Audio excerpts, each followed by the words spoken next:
اگرچہ اس نے غلط سنائی کیونکہ دعا قنوت خود پوچھنے والے آفیسر کو بھی یاد نہیں تھی، تو کسی نے آدھی کسی نے پوری سنا تھی تو اس کو انہیں پاس کر دیا، اور جو بالکل نہیں سنا پائے ان کو نکال دیا، فیل کر دیا۔ اسی طریقے سے نان مسلم جو تھے ان سے ان کی دھارمک کتاب کا کوئی اشلوک کوئی منتر پوچھا تو وہ نہیں بتا پائے، تو پتہ چلا کہ ہم سے بڑے جو لوگ ہیں اور ہمارے غیر اس بات کو خوب اچھی طریقے سے سمجھتے ہیں کہ مسلم جو ہیں اپنے ریلیجن میں کتنے پانی میں ہیں، یعنی ان کو کتنے اپنے مذہب کا اپنے دھرم کا گیان ہوتا ہے۔ تو آپ لوگ جو ہیں جو بھی کلاس میں پڑھیں، بہتر یہ ہے کہ اتنے وقت میں آپ کچھ نہ کچھ اس کو دوہرا لیا کریں، ریپیٹ کر لیا کریں۔ اگر ریپیٹ کر لیں گے تو انشاءاللہ آپ کو تو بہت مائنڈیڈ ہے آپ لوگ، آپ کو تو فوراً یاد ہو جائے گا۔ بہرحال آج ہم آپ کے سامنے چلتے ہیں، کلاس سٹارٹ کرتے ہیں قرآن میں، اور ہم جو ہیں آپ کو آج قرآن کریم کی جو سب سے آخری صورت، آخر سے پہلے والی، جسے قل هو اللہ احد کہتے ہیں، اس کے بارے میں بتائیں گے۔ وہ تو سبھی کو یاد، تو سبھی کی ہوگی نا، یاد ہے؟ جی جی یاد جی نہیں ہے؟ جی السلام علیکم۔ ماشاء اللہ۔ جی ہو یاد۔ اگر جن کو یاد نہیں ہے وہ یاد کریں گے نا۔ تو وہ سورت قرآن کریم کی سورہ اخلاص ہے، سورۃ الاخلاص، اس کا نام کیا ہے؟ سورۃ الاخلاص، جس کو قل هو اللہ احد کی سورت بھی ہم کہتے ہیں۔ عام طور پہ کہتے ہیں قل واللہ احد، ایک ہوتا ہے قل بڑے قاف سے کے معنی میں آتا ہے، اور آپ نے کہہ دیا کل کے معنی ایٹ دا فوڈ، کھانا کھاؤ، تو بڑے قاف سے کہنا ہے قل هو اللہ احد۔ یہ والی سورت ہے، اس کو سورہ اخلاص کہتے ہیں۔ کیا کہتے ہیں؟ سورہ اخلاص کہتے ہیں۔ اور اس میں 4 آیتیں، کتنی؟ 4 آیتیں ہیں، اور مکی صورت ہے۔ کتنی ہے؟ کون سی؟ مکی صورت ہے، اور 1 رکوع ہے۔ اور اس کے بارے میں، اس صورت کے بارے میں فضیلت کے طور پہ اتنا کافی ہے کہ اللہ کے رسول صلی اللہ علیہ وسلم نے فرمایا جس نے سورہ اخلاص 3 مرتبہ پڑھ لی اس کو 1 قرآن کریم پڑھنے کے برابر ثواب ملے گا۔ یعنی یہ 1/3، 1 مرتبہ قرآن شریف پڑھنا 1/3 قرآن کے برابر ہے۔ 1/3 کہتے ہیں 1/3 کو۔ تو اس کی فضیلت میں فرمایا کہ جو شخص اس کو 3 مرتبہ پڑھ لے گا اس کو 1 قرآن کریم کے برابر ثواب دیا جائے گا۔ دوسری فضیلت یہ ہے کہ میں نے بتایا تھا کہ گھر میں داخل ہوتے وقت 3 کام جو بھی کر لے تو اس کے رزق میں برکت ہوگی۔ نمبر 1، سلام کرے گھر میں داخل ہو، سورہ اخلاص یعنی قل هو اللہ احد کی سورت پڑھے، اور درود پڑھے۔ جو یہ 3 کام کر لے گا اس کے گھر میں برکت بہت آئے گی۔ تو بہرحال یہ سورہ اخلاص، اس کی فضیلت تو یہ رہی، 2 فضیلتیں بتا دی۔ اللہ کے رسول صلی اللہ علیہ وسلم نے فرمایا کہ یہ سورت 1/3 قرآن ہے، یعنی اس کو 3 مرتبہ پڑھنے والے کو 1 قرآن کریم پڑھنے کے برابر ثواب ملتا ہے۔ اس کی ایک بڑی فضیلت یہ ہے، ایک صحابی تھے جو ہر نماز کی ہر رکعت میں کوئی دوسری سورت بھی پڑھتے تھے لیکن سورہ اخلاص کو بھی پڑھتے تھے، اور ان کی لوگوں نے شکایت کری کہ یہ پتہ نہیں کیوں ہر رکعت میں سورہ اخلاص پڑھتے ہیں، کیونکہ وہ امام تھے۔ اللہ کے رسول صلی اللہ علیہ وسلم نے فرمایا بھئی تم سورہ اخلاص یعنی قل هو اللہ احد کی سورت کیوں پڑھتے ہو؟ فرمایا اللہ کے رسول مجھے اس سے محبت ہے، مجھے اس کو پڑھنے میں مزہ آتا ہے۔ آپ نے فرمایا کہ اچھا تو پڑھ لیا کرو، تمہارا اس سورت سے محبت کرنا تم کو جنت میں لے جائے گا۔ اس سورت کو سورہ اخلاص بھی کہتے ہیں، سورہ اخلاص بھی کہتے ہیں۔ قرآن کریم کی 112ویں نمبر کی سورت ہے۔ میں نے بتایا تھا قرآن کریم میں کل 114 سورتیں ہیں، تو یہ 112ویں نمبر کی صورت ہے، 112ویں نمبر کی صورت۔ تو ایک تو قرآن کریم کی صورتوں کا وہ نمبر ہے جو قرآن کریم میں لکھا ہوا ہے، ایک نمبر اور ترتیب وہ ہے جو قرآن کریم کے اترنے کی ہے، جسے نزولی ترتیب کہتے ہیں، یعنی یہ کب نازل ہوئی، کون سی صورت کے بعد نازل ہوئی۔ تو یہ 30ویں پارے میں ہے، اور اس کا جو نزولی ترتیب ہے وہ 22ویں نمبر کی صورت ہے، 22ویں نمبر میں پر یہ صورت نازل ہوئی، جبریل علیہ السلام اللہ کے رسول کے پاس لے کر آئے۔ تو 112ویں نمبر کی جو ترتیب ہے وہ قرآنی ترتیب ہے، اور نزولی ترتیب یعنی اللہ کے پاس سے پیارے آقا حضرت محمد صلی اللہ علیہ وسلم تک آنے کے اعتبار سے اس کا نمبر ہے 22واں نمبر۔ اور یہ آپ کو میں بتاتا چلوں کہ قرآن کریم کو آپ لوگ پڑھے ہوئے ہیں، تو قرآن کریم کو جب آپ کھولیں گے تو ایک سورت اسٹارٹ ہوتی ہے تو اس کی طرف کچھ سنکھیا ادھر لکھی ہوتی ہے، کچھ نمبر ادھر لکھے ہوتے ہیں، تو جو ادھر جو نمبر لکھے ہوتے ہیں وہ قرآن کریم کی سورتوں کی ترتیب کے ہوتے ہیں۔ تو سورہ اخلاص 112ویں نمبر پہ لکھی ہوئی آپ کو دکھے گی 112، اور ادھر جو نمبر ہوتے ہیں لیفٹ ہینڈ پر، یہ جو ہے نزولی ترتیب کے اعتبار سے ہوتے ہیں، یہ 22ویں نمبر کی صورت ہے، یاد رہے گا۔ مکی صورت ہے یہ، اس میں 4 آیتیں، کتنی 4 آیتیں ہیں، اور اس میں 1 رکوع ہے۔ اس سورت کو سورہ توحید بھی کہتے ہیں، سورہ اخلاص بھی کہتے ہیں، سورہ توحید بھی کہتے ہیں۔ اس سورت میں اللہ کا انٹروڈکشن ہے، تعارف ہے کہ اللہ کون ہے، اس لیے اس سورت کو سورہ توحید بھی کہتے ہیں، کیونکہ اللہ کی وحدانیت کا، اور اللہ بے نیاز ہے، مخلوق کی طرح اللہ محتاج نہیں ہے، اس سورت کے میں یہ بتایا گیا ہے۔ تو اسی طریقے سے اللہ کے رسول صلی اللہ علیہ وسلم کی ایک عادت شریفہ تھی، بلکہ آپ کا طریقہ تھا کہ فجر کی نماز آپ لوگ بھائی پڑھتے ہوں گے، نہیں پڑھتے ہیں؟ پڑھا کریں فجر کی نماز، نماز سے دل کو سکون ملتا ہے، ڈپریشن ختم ہوتا ہے، اور نماز تو کمپلسری ہے، ہم لوگ نماز ہی نہیں پڑھتے۔ اس پہ بھی ایک واقعہ مجھے یاد آئے گا، کہو تو سنا دوں؟ سنا لیجیے۔ جی ہاں سنا دو۔ وہ یہ کاس گنج کا ہی واقعہ ہے، اسی شہر کا جو ابھی میں نے بتایا تھا۔ ایک ریلوے وبھاگ میں ایک شخص تھے، مسلمان تھے، ان کے وہ ٹکٹ بانٹا کرتے تھے، ونڈو پہ بیٹھا کرتے تھے، اور یاتری جو بھی ٹکٹ لینے آتے تھے ان کو وہ ٹکٹ دیا کرتے تھے۔ اچھا، کچھ دیندار تھے، تو اس لیے جب ٹرین چلی جاتی اور ونڈو پہ کوئی یاتری اور کوئی مسافر نہیں ہوتا تو وہ اپنے پاس ساتھ ایک مصلی رکھتے تھے اور بچھا کے نماز پڑھ لیا کرتے تھے۔ تو لوگوں نے دیکھا، ان کے اسٹاف کے لوگوں نے، ان کے اندر بھے پیدا ہو گیا، ڈر پیدا ہو گیا، بھئی یہ تو پوجا پاٹ شروع کر رہا ہے۔ تو جیلیسی رکھنے والے ہر وبھاگ میں ہوتے ہیں، مسلموں سے محبت کرنے والے بھی ہوتے ہیں، تو ان کی شکایت اوپر پہنچا دی کہ یہ تو پوجا پاٹ کرتے رہتے ہیں، یاتریوں کو جو ہے نہ تو ٹکٹ دیتے ہیں، لوگ پریشان بھی رہتے ہیں، اپنی ڈیوٹی صحیح سے نہیں نبھا رہے ہیں۔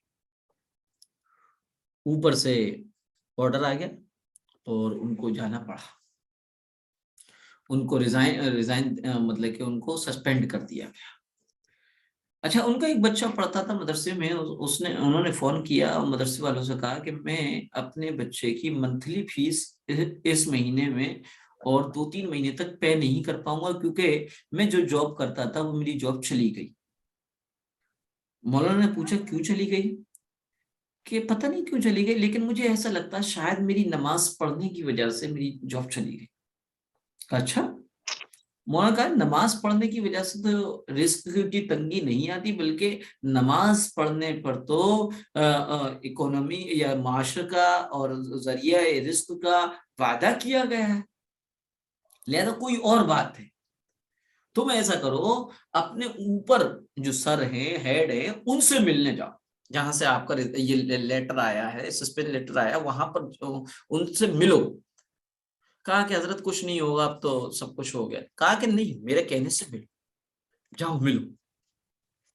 چنانچہ وہ شخص جو ہے اپنے اوپر جو باس تھے ان سے ملنے پہنچے لکھنؤ غالباً، اور ان سے بات کری.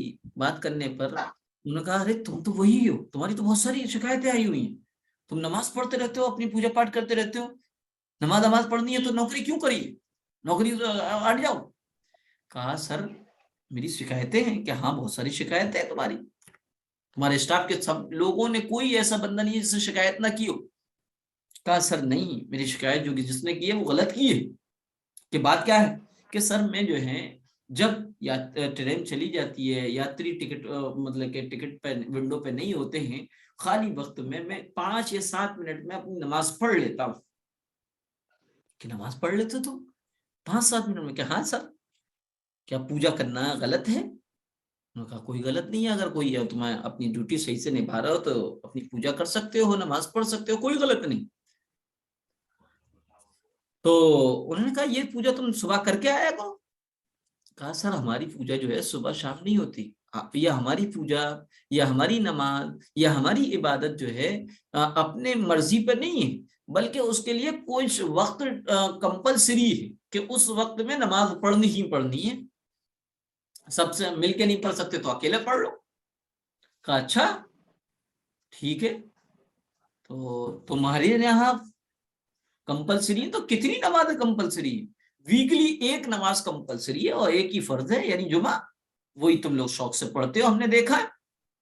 تم تو 5 ٹائم پڑھ رہے ہو کمپلسری بتا کے، 5 نمازیں تو نہیں ہے تمہارے مذہب میں. اس نے کہا نہیں سر آپ کی نالج میں جو بات ہے وہ غلط ہے، ہمارے مذہب میں اسلام میں دن رات میں 5 وقت کی نماز کمپلسری ہے، وہ پڑھنی. کہا اچھا. تو اس نے جو سر تھا جو باس تھا اس کے انڈر میں جتنے مسلم تھے ان کو بلایا، ادھر آؤ بھائی، تمہارے مذہب میں دن رات میں کتنے وقت کی نماز، کتنے ٹائم کی نماز کمپلسری ہے؟ لوگوں نے کہا 5 ٹائم. 5 ٹائم کی تم لوگ کیوں نہیں پڑھتے؟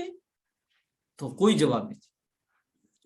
تو اس بندے نے، اس باس نے اس مسلم شخص کو نوکری پر بحال کرا اور لیٹر لکھا اور کہا کہ تمہاری وجہ سے آج مجھے اسلام دھرم سے متعلق ایک غلط فہمی دور ہوئی ہے اور ایک نالج مجھے ملی ہے، اور میں بڑی بڑی میٹنگوں میں اور بڑی بڑی جگہوں پہ جاتا ہوں اور سبھی طرح کے کوشچن آنسر ہوتے ہیں.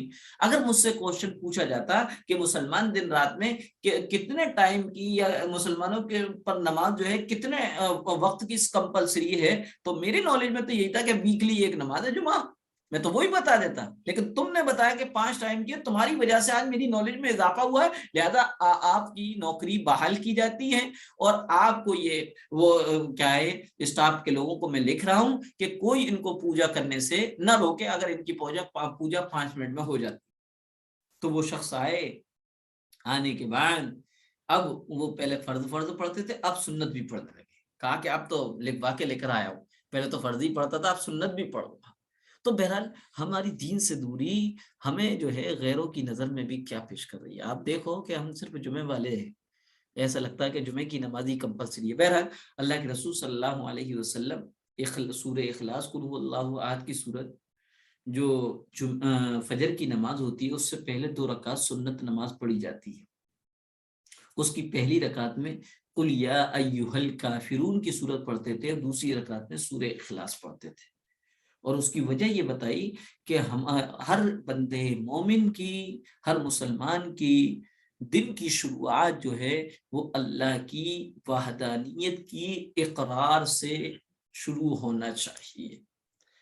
بہرحال سورہ اخلاص ہے، اس میں اس کے نازل ہونے کا ریزن کیا ہے؟ کیونکہ قرآن کریم میں 114 صورتیں ہیں جو نازل ہوئی ہے. جس واقعے کی وجہ سے، جس ریزن کی وجہ سے کوئی قرآن کریم کی آیت یا صورت نازل ہوتی ہے، وہ واقعہ اور وہ سبب اس صورت اور آیت کا شان نزول کہلاتا ہے. کیا کہلاتا ہے؟ شان نزول. تو پیغمبر صلی اللہ علیہ وسلم نے لوگوں کو، پیارے آقا نے ایک اللہ کی دعوت دی. مکہ والوں نے کہا کہ اے محمد تم کس اللہ کی دعوت دے رہا؟